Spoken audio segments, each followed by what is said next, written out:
আর এদিকে হঠাৎ করে আসলো আমার কাছে একজন ব্যক্তি। এসে বলল, ভাই শুনেছি তুমি নাকি কালো জাদু পারো। আমার মেয়ে চলে গেছে পাশের গ্রামের একটা ছেলের সাথে। আমি চাই আমার মেয়ে যেন সেই ছেলেকে ভুলে আমার কাছে চলে আসে।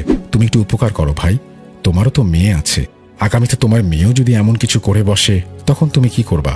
একটু চিন্তা করে দেখো, উপকার করো ভাই। লোকটির কথা শুনে আমার খুব মায়া লাগলো। তাই আমি আমার নিজের কথা চিন্তা করে দেখলাম যে এটা ভুল। আজ সেই মেয়েটা তাকে ভালোবাসে বিধায় তার কাছে গেছে, যেমন আমার স্ত্রী আমার কাছে এসেছিল জীবনের সব কিছু ত্যাগ করে। কিন্তু কি করব, মায়াও লাগছিল লোকটির কান্না দেখে, আবার রাগও হচ্ছিল।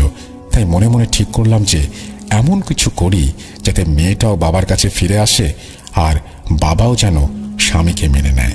তাই লোকটাকে বললাম, ঠিক আছে ভাইজান, আপনি 1 সপ্তাহ পরে আসবেন। তাই বলে লোকটাকে বিদায় করে দিলাম। পরে গোপনে গোপনে আমি আমার কাজ সম্পন্ন করলাম। আর এদিকে আমার মা আমার স্ত্রী ও কন্যাকে তার বাবার বাড়ি পাঠানোর জন্য উঠে পড়ে লেগে গেল। আর এমন জাদু করতে লাগলো যে আমার ফুলের মতো নিষ্পাপ শিশুটি দিন দিন কেমন যেন হয়ে উঠছিল। মাত্র 1.5 মাস বয়স আমার মেয়েটার হঠাৎ করে এত কান্নাকাটি করত আর অতিরিক্ত খাবার খেত। ওর সব সময় ক্ষুধা লাগত, তাই আমার স্ত্রী চালের গুঁড়া করে খাওয়াতো। হঠাৎ একদিন আমার মেয়েটা ঘুমিয়েছিল, ঘুমের মধ্যে তার বুকের ওপর দিয়ে মাঝে মধ্যে বিড়াল আকৃতির ছায়া যাতায়াত করত। একদিন এমনই দুপুরবেলা ঘুমাচ্ছিল, আমার স্ত্রী বাইরে কাজ করছিল।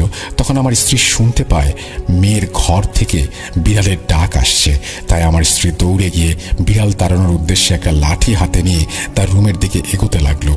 গিয়ে যা দেখে তা দেখার জন্য সে মোটেও প্রস্তুত ছিল না। সে দেখে আমার মেয়ের বুকের ওপর একটা বিড়াল বসে আছে এবং তার দিকে ভয়ঙ্কর দৃষ্টিতে তাকিয়ে আছে। আর আমার মেয়ে খুব জোরে জোরে হাসছে। দৌড়ে গিয়ে আমি বিড়ালটাকে একটা বাড়ি দিয়ে ফেলে দিই আর বিড়ালটা ওই জায়গাতেই মারা যায়। আমার স্ত্রী তখন এই কথাগুলো দৌড়ে এসে আমার শাশুড়ি মানে আমার স্ত্রীর মাকে বলল। তখন হঠাৎ করে আমার মেয়ে খুব জোরে জোরে কান্নাকাটি করে উঠল। আর ওই যে কান্নাকাটি শুরু করলো সে কান্না আর বন্ধ হলো না। পরে আমি অনেক হুজুর কবিরাজ দেখিয়েও ব্যর্থ হয়ে গেলাম।